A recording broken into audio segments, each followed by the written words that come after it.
Jorge's 1 for 3. And that's thrown behind Posada. And if you wonder, is that an answer for Aaron Hill? And now you can see Posada is thinking that that's the case as well. And both benches are empty.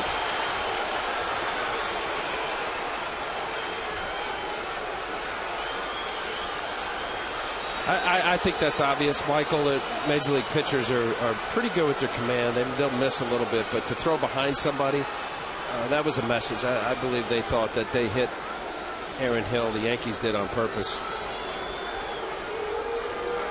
Both benches warned.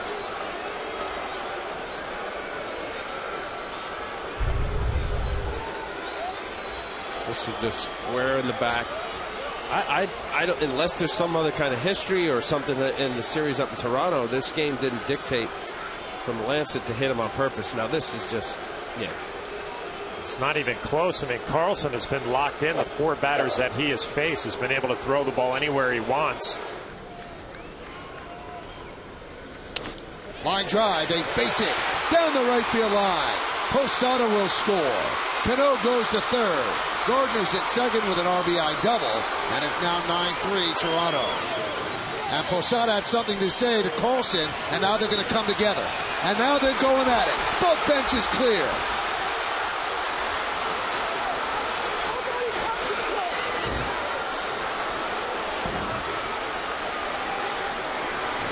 Shelley Duncan right in the middle. So is Joe Girardi as they're trying to pull all the players apart.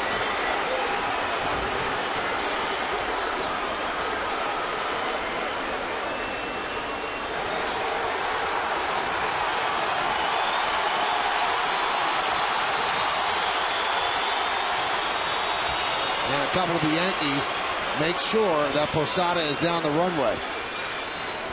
See Jorge come running by right here, and he bangs into Carlson a little bit. Carlson's going to turn around, go after Jorge Posada, has something to say, and knowing Jorge Posada, he's not going to back down, coming right out. And Jim Joyce immediately threw out Posada, and then Posada went right at Carlson.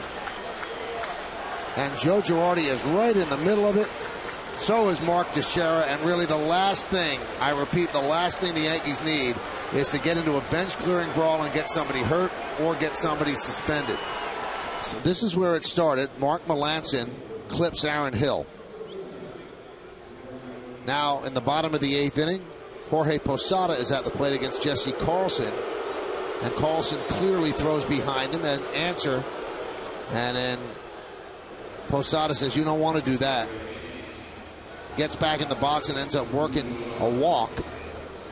And then he scores on Brett Gardner's double. And as he's going by Carlson, Carlson really got hit. Look at that. He got clipped by somebody. And as Posada was running by, they kind of clipped into each other. And then Carlson turned around and said something. Posada charged at him, and that's what set this off. And that's where we are right now as the umpires try to sort it out.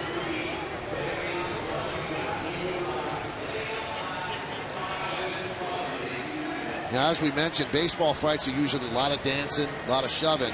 But we've seen the manager with a cut.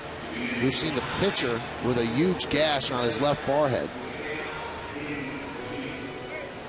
So this was a little bit more than pushing and shoving and dancing. I'm trying to figure out why Carlson was on the first base side of home plate backing up. I mean, Jorge Posada obviously gave a little elbow as he went by. But don't they teach the pitchers to back up behind home plate? He was more towards the Yankee dugout side. Well, either he just didn't back up enough to get in position to possibly back up the throw from right field after Gardner hits his double down the line. All right, so here he is.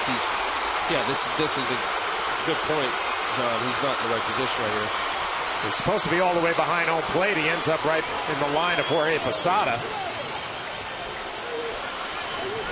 So Posada's hot right there. He wanted him badly.